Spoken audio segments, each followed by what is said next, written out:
Bonjour, je m'appelle Frédéric Loury et vous écoutez Les coulisses de l'art. Dans Les coulisses de l'art, on déambule avec le galériste Pierre-François Ouellette. Pierre-François Ouellette a un parcours bien singulier. Né au Cameroun, c'est grâce à son père, ambassadeur, que Pierre-François Ouellette a eu la chance de voyager à travers le monde dès son plus jeune âge. Et c'est pour mieux connaître son pays d'adoption qu'il entreprit des études à l'Université d'Ottawa sur l'histoire de la Nouvelle-France. Quant à l'art, il s'est dirigé vers celle-ci de façon complètement inattendue. Lors de ses études au MBA, il devint assistant de recherche pour un certificat en administration des arts au Musée national du Canada, avant de devenir chef de cabinet du Musée des beaux-arts du Canada, où il fut plongé dans le milieu artistique. Malgré toutes ces expériences, c'est seulement au décès de sa mère que Pierre-François eut sa révélation pour l'art, alors qu'il poursuivait un doctorat en administration. Il fit une pause dans ses études et devint directeur de l'Association des galeries d'art de Montréal, avant d'être nommé directeur du Centre d'art Optica. C'est justement grâce à ce nouveau poste qu'il put enfin ouvrir sa propre galerie en 2001 dans un espace du centre-ville. Depuis 2016, la galerie Pierre-François Ouellette a pignon sur la rue Rachel à Montréal. Il a reçu en 2011 le prix du galériste de l'année lors du premier gala des arts visuels au Québec, et la galerie figure dans le guide des 500 meilleures galeries du monde. Alors nous voilà arrivés au 963 rue Rachel Est. On est face à la galerie de Pierre-François Ouellette. Alors,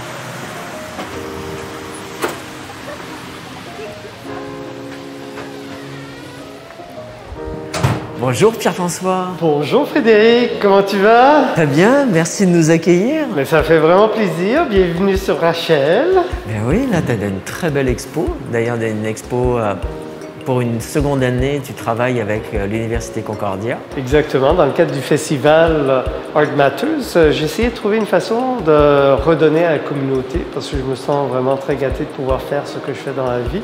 Et c'est une façon pour moi d'ouvrir les portes. Je donne carte blanche pendant 10 jours au festival qui ont quand même tout un processus très professionnel où il y a coordonnateur général qui a choisi des commissaires qui ont développé des thèmes et ensuite des artistes qui sont invités à poser leur candidature.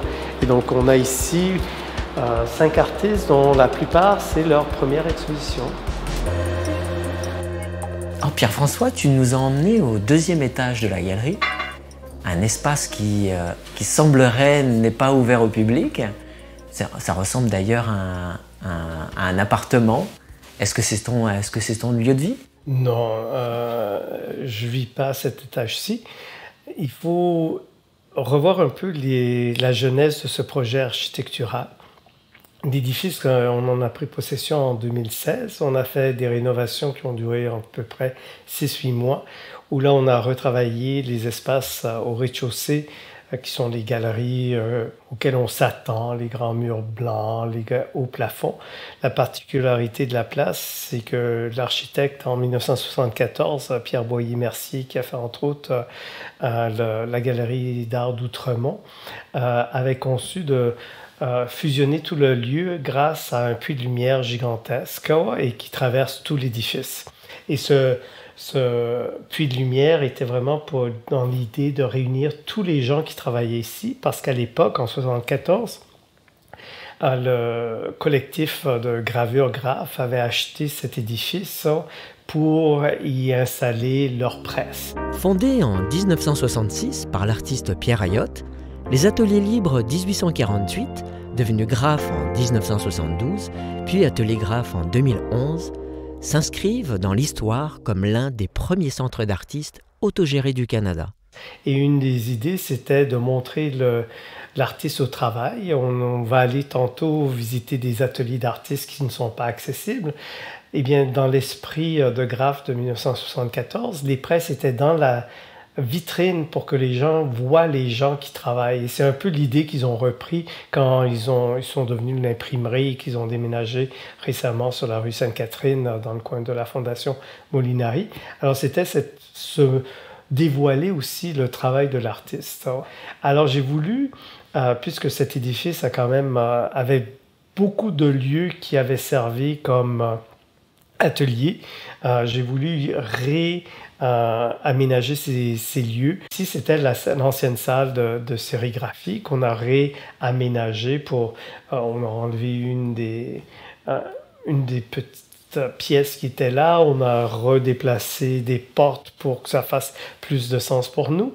Et finalement, c'est un lieu où, lorsque des gens signalent un intérêt et aussi dans cet esprit de la pandémie qui nous a obligés de nous ouvrir sur une fenêtre virtuelle, ça nous permet aussi quand les gens identifient des choses et ils arrivent et ils disent « Ah, mais vous avez des expositions, mais sur votre site, on a vu telle œuvre. » Alors, on peut les accompagner ici et leur montrer en vrai, parce que je crois que là où le bas blesse par rapport à cet engouement sur l'art en ligne, c'est qu'on n'a plus aucun rapport à la matérialité de l'œuvre ni à l'échelle. On a essayé de travailler autour de l'échelle en ayant une fonction qui s'appelle vue in situ, où là, si vous cliquez, l'œuvre que vous visionnez sur votre écran apparaît à taille proportionnée d'une petite chaise design, non? Donc, vous pouvez avoir une idée de l'échelle. Mais après ça, quand on vit pas nécessairement en ayant un concept de mise en relation des œuvres. Alors, on voulait ici pouvoir emmener les gens qui signalent un intérêt particulier et leur montrer des œuvres.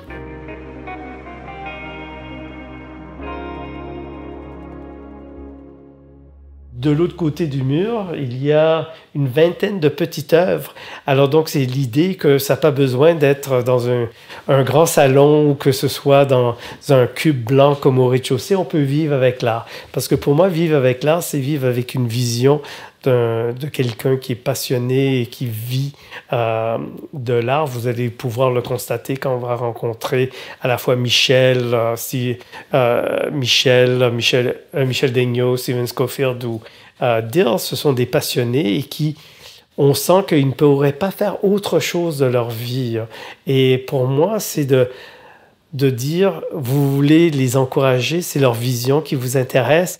Oui, c'est clair que vous n'avez pas besoin d'avoir des œuvres muséales chez vous. Vous pouvez avoir ces œuvres qui sont témoins aussi de toute leur passion et de ce qu'ils font au niveau créatif.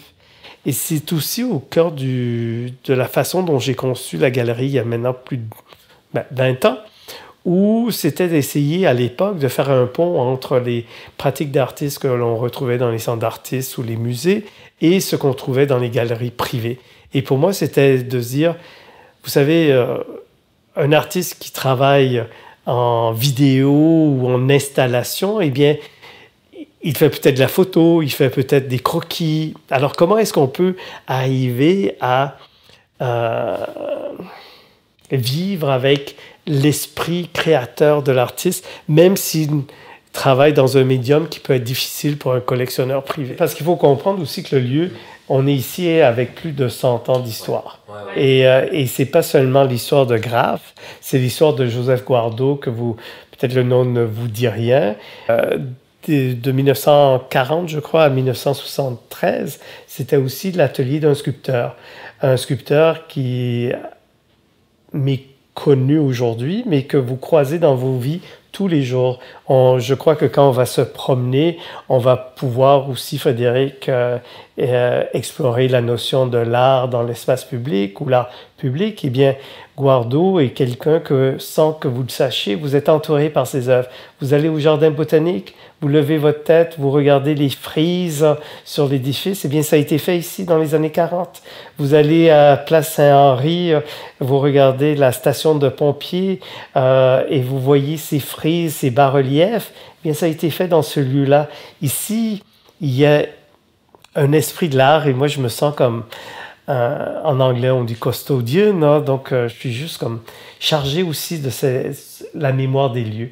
Et en 73, 74, quand Graff est arrivé, il faut comprendre qu'il y a eu plus de 2000 artistes qui ont travaillé ici. C'était un centre de production. Il y a eu des sommités européennes qui sont passées parce qu'à l'époque, ils avaient un appartement aussi au 3e. Il y a vraiment une histoire, mais qui n'est pas un poids. C'est vraiment quelque chose qu'il faut célébrer. Et j'essaie toujours de célébrer. Pierre-François, à quel âge et dans quelles circonstances l'art est apparu dans ta vie?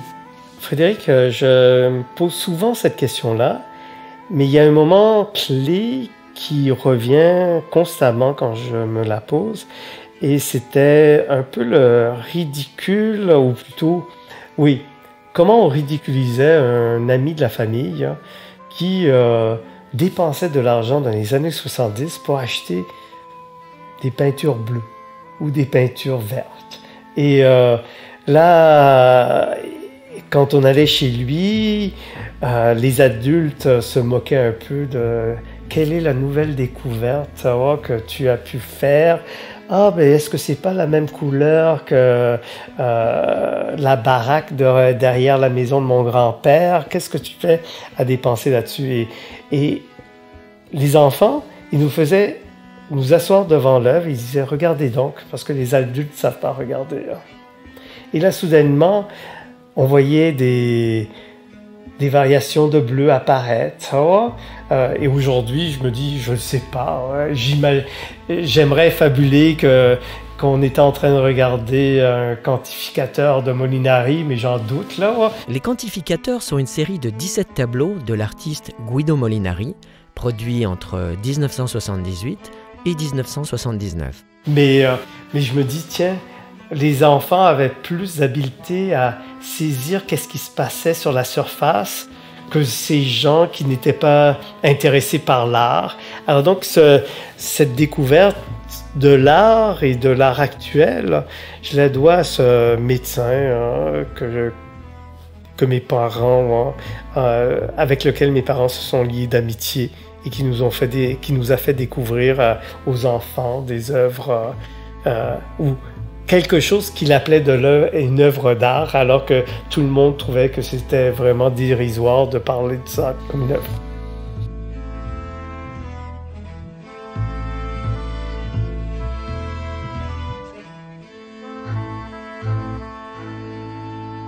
Quel aspect de ton métier préfères-tu?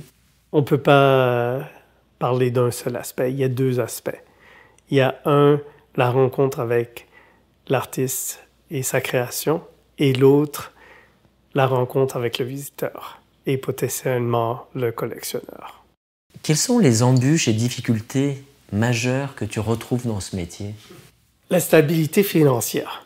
Je dois t'avouer que, bien que la situation a changé en 20 ans, il y a une précarité qui fait qu'on est toujours en train d'essayer d'en faire plus.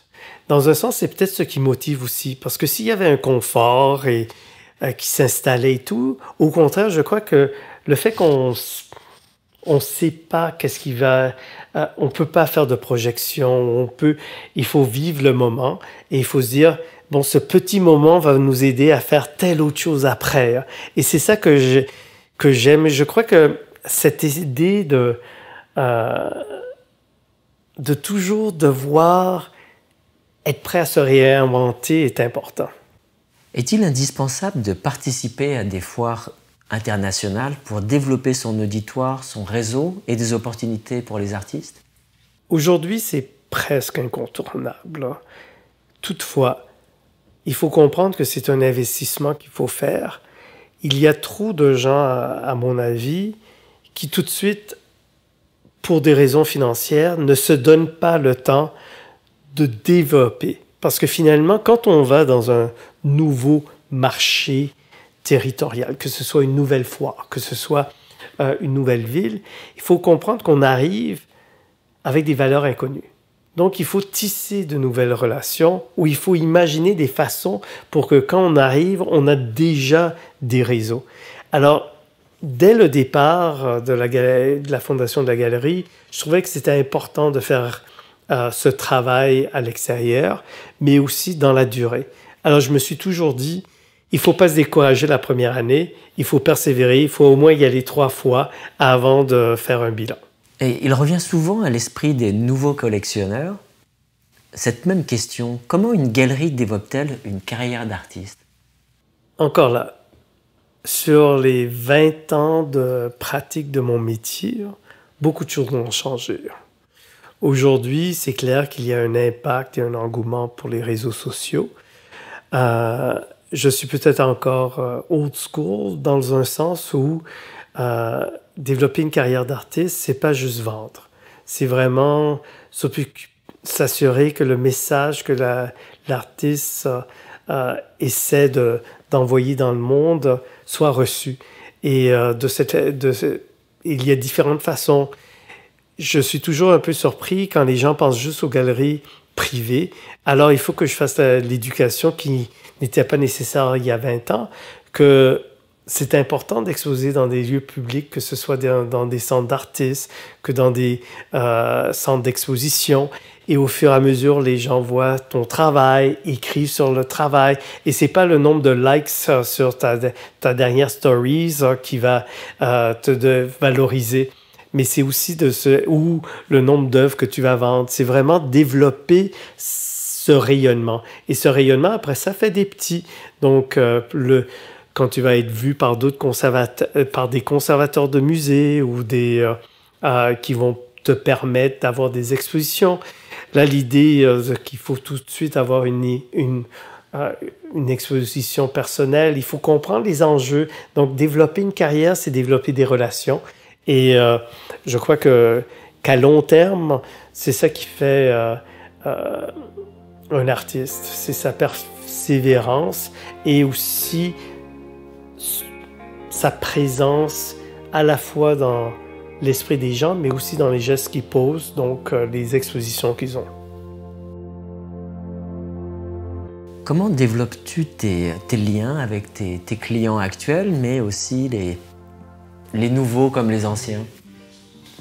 Écoutez, je dois vous dire avec un grand sourire que cette pandémie m'a fait développer des nouvelles techniques que je ne pensais pas du tout. Pour commencer, on a en bon français scrappé l'ancien site Internet, l'ancien inventaire, et on a recommencé à zéro.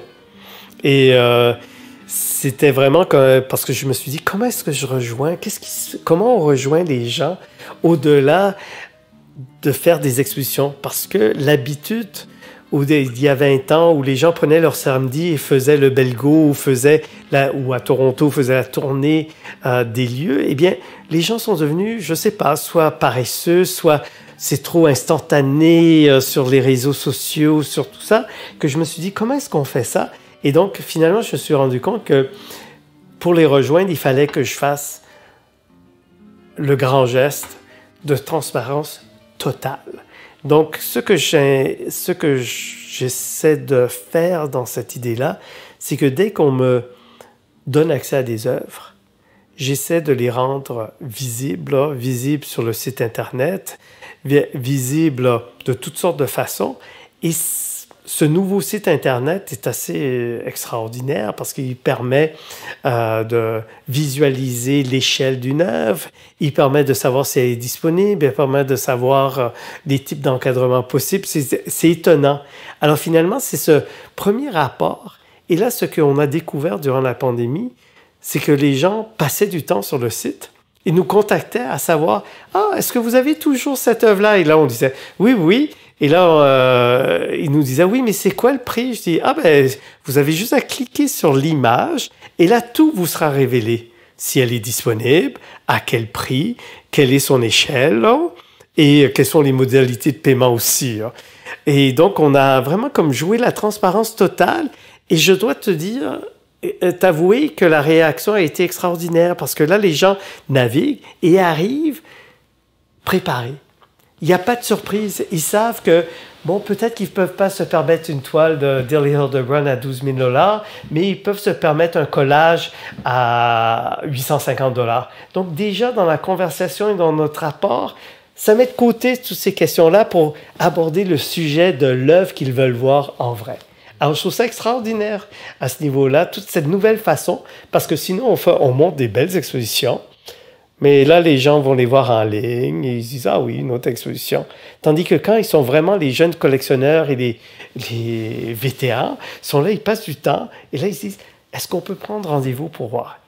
L'autre chose qui nous est arrivée, que je trouve étonnant, c'est que là, ils se disent « Oui, mais on voit l'éventail de la carrière de l'artiste. Je préférais telle autre série. » Et je dis « Oui, mais là, cette série-là, il n'y en a plus. » Et on a découvert un créneau auquel je ne m'attendais pas du tout. Des gens qui disent « Oui, mais est-ce qu'on pourrait passer une commande à l'artiste? » Et ça, je suis resté surpris. Donc, la pandémie aussi nous a donné accès aux intérieurs des gens comme jamais. Et disons qu'il y a d'autres galeries à Montréal qui aiment bien aller installer chez les clients pour voir qu'est-ce qu'ils ont. Mais je ne sais pas, j'ai une petite gêne à faire ça. Ouais. Alors, la pandémie a fait qu'on a eu des gens qui ont dit « Bon, mais on se fait un zoom et on vous montre notre environnement et où on voudrait que l'œuvre soit et on va vous donner des dimensions. » Je dis « Oui, tant que vous ne me donnez pas des couleurs, des dimensions, et moi, je contacte l'artiste. » Et dans le contexte de la pandémie, j'ai eu aucun artiste qui m'ont dit « Non, mais c'est fou, ça. » Alors donc, on a eu des beaux rapports et à mon grand étonnement, j'ai eu plus de relations avec certains artistes et avec certains clients grâce au Zoom, où là, on se rencontrait toutes les semaines, où là, il y avait des présentations de maquettes, il y avait... là, le client voulait nous montrer la lumière qui rentrait d'une façon différente dans sa maison pour qu'on comprenne. Alors ça a été vraiment aussi de nouvelles façons de faire et qui me stimulent aussi. Ma collaboratrice Sandra, elle-même artiste en art visuel, a une question. Quel conseil donnerais-tu à un jeune artiste qui souhaite être représenté par une galerie et comment morcer cette approche de la bonne façon? Je vais commencer par la mauvaise façon. N'approchez pas une galerie lorsque les employés sont en train de travailler dans une foire. Ne vous pointez pas dans un kiosque en disant « Ah, ben moi, je fais quelque chose de semblable. Là. Est-ce que je peux vous montrer qu'est-ce que je fais? » Ou « Ah, j'aime les affaires que vous présentez. Est-ce que... » Alors, présenter un dossier durant une foire, c'est le pire moment. C'est de comprendre le programme de la galerie. Ça ne sert à rien d'envoyer un dossier s'il n'y a pas une affinité avec le programme. Le nombre de gens à qui je dis « Avez-vous fait vos devoirs? » Et là, ils me regardent. Quel devoir? Je fais du beau travail, il faut que vous le regardiez. Je dis oui, mais est-ce que vous avez été regarder mon programme depuis 20 ans, voir quelles sont les lignes qui émergent de ma vision de ce que j'ai envie de présenter et le type de travail que je veux partager? Alors, je dis, avez-vous fait vos devoirs? Alors, la première chose que je dirais à un jeune artiste, c'est essayez de vous renseigner, de comprendre qu'est-ce que la galerie essaie de faire. Et en plus de ça, maintenant, c'est tellement facile. Vous n'avez même pas besoin d'aller à Artex voir les vieux documents ou les vieux cartons d'invitation. Artex est un organisme à but non lucratif qui vise à soutenir la recherche en art contemporain en mettant un important fonds documentaire à la disposition autant d'ailleurs de chercheurs, artistes, commissaires, conservateurs, auteurs, étudiants, issus de la communauté des arts visuels. Vous allez sur le site Internet de la galerie et vous voyez s'ils sont en train de travailler avec des jeunes ou s'ils sont en train de travailler avec une certaine ligne esthétique. Et c'est comme ça, je crois qu'en faisant ce travail en amont, ça permet après ça d'avoir une relation une approche qui est un peu moins je sème au vent et j'attends de voir qu'est-ce que je vais récolter. L'autre chose aussi, c'est que maintenant, les gens aussi, c'est trop... Écoutez, vous ferez ce que vous voulez. Les gens diront que j'ai pas à dire ça, mais c'est trop facile d'envoyer un courriel avec un PDF ou d'envoyer un lien à votre site Internet. On les regarde même pas, on en reçoit tellement de sollicitations comme ça. Ouais. Mais il y a deux façons d'attirer l'attention. Ouais. Un, si vous avez quelqu'un qui veut vous introduire à la galerie. Donc, par exemple, si vous ayez ciblé une galerie comme la mienne, et dans votre parcours d'étudiant, vous savez que j'aime le travail de tel artiste qui vous a peut-être enseigné. C'est peut-être de lui demander de faire une introduction. Parce que là, puisque je respecte le travail de l'un, son regard qu'il porte déjà sur vous, c'est un filtre qui est une garantie de qualité ou qui me permet après ça de me dire « Oui, ok, je vais l'accueillir, je vais au moins être ouvert à regarder le travail. » Ça, c'est une première. La deuxième, c'est si vous croyez vraiment en vous, il faut aussi investir un peu, mais même si c'est pécunier, c'est se dire comment est-ce que je peux envoyer quelque chose de physique? Comment est-ce que je peux faire un petit blurb qui va me coûter 5$ à imprimer sur demande, mais que je vais pouvoir envoyer le catalogue, un petit catalogue, quelque chose, parce que ça permet, après ça, vous savez, on reçoit que des factures maintenant par la poste ou même plus.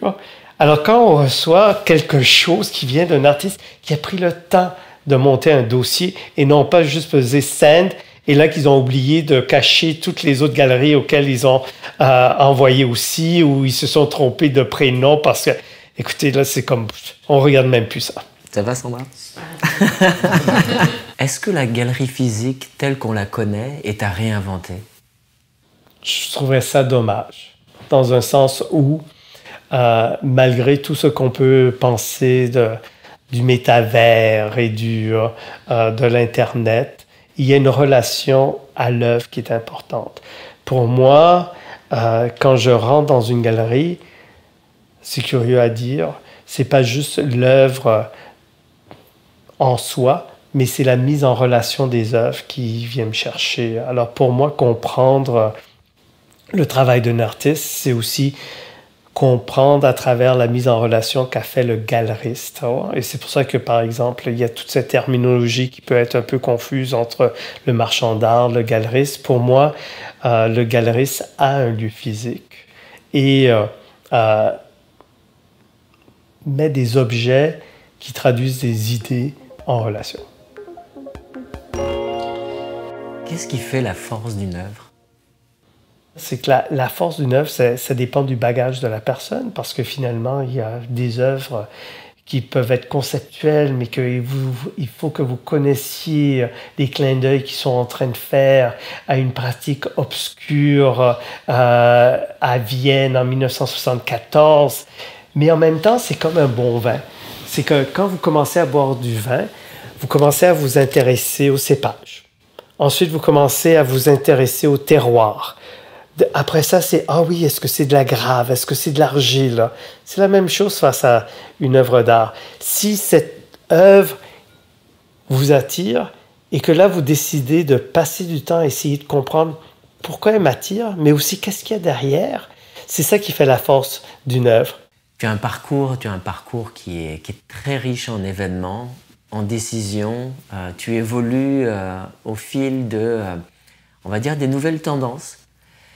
Si tu devais retenir un événement, un moment dans ces 2 dernières décennies, quel serait-il? Un moment de grande collégialité où on avait très peu de moyens et on avait été retenu par une foire prestigieuse dans des circonstances inhabituelles. Frieze venait d'être annoncé, donc beaucoup de galeries qui fréquentaient cette foire qui s'appelait Art Forum Berlin ont abandonné leur place pour aller à Frieze et soudainement, une jeune galerie comme moi qui a soumis un dossier a été acceptée dans cette foirie à l'époque hyper prestigieuse d'art actuel. Et là, je n'avais pas nécessairement les moyens de faire venir de grandes installations, mais les artistes avec lesquels je travaillais étaient là en train de dire « nous, on va venir et on va faire des œuvres in situ ». Et c'était tellement spécial parce que là, je regarde les foires où là, les gens accrochent les tableaux et c'est certain que le lendemain matin, ils viennent les remplacer. Là, les artistes m'avaient accompagné et ils avaient fait in situ des œuvres. C'était extraordinaire. Ça a été un des beaux moments et c'est comme ça que j'ai commencé à faire des foires et c'était comme, wow, ce travail.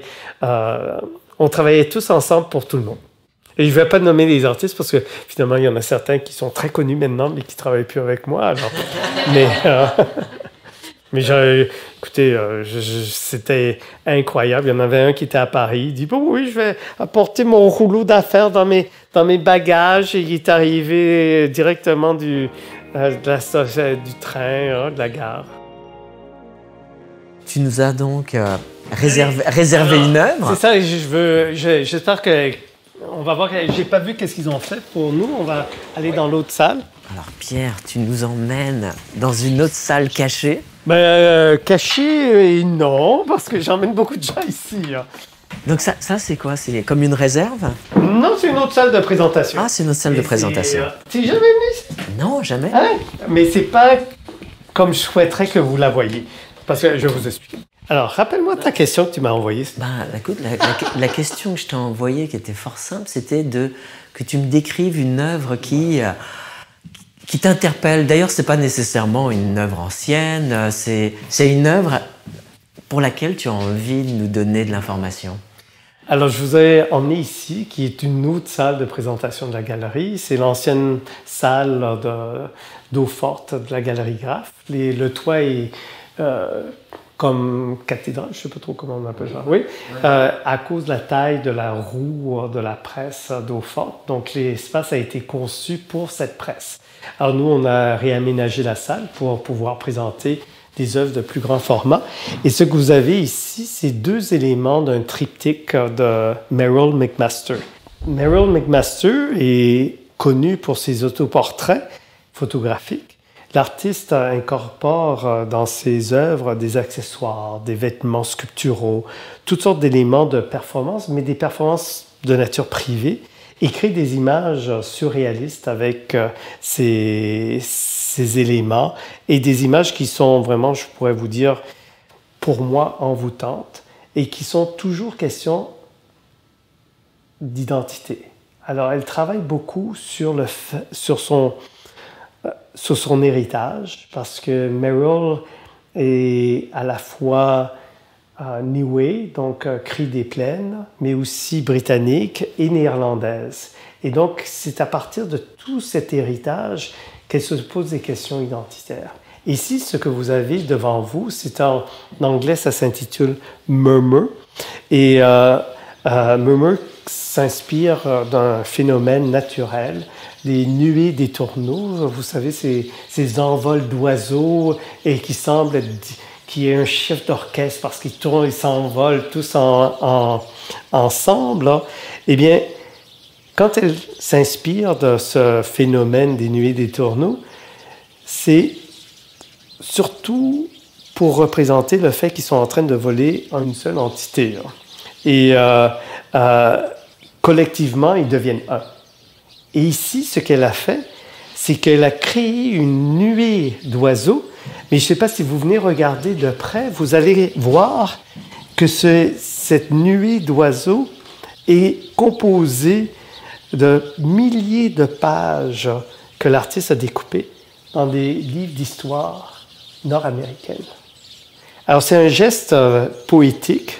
Politique. Oui, qui sert à libérer l'histoire écrite des stéréotypes et des représentations souvent erronées.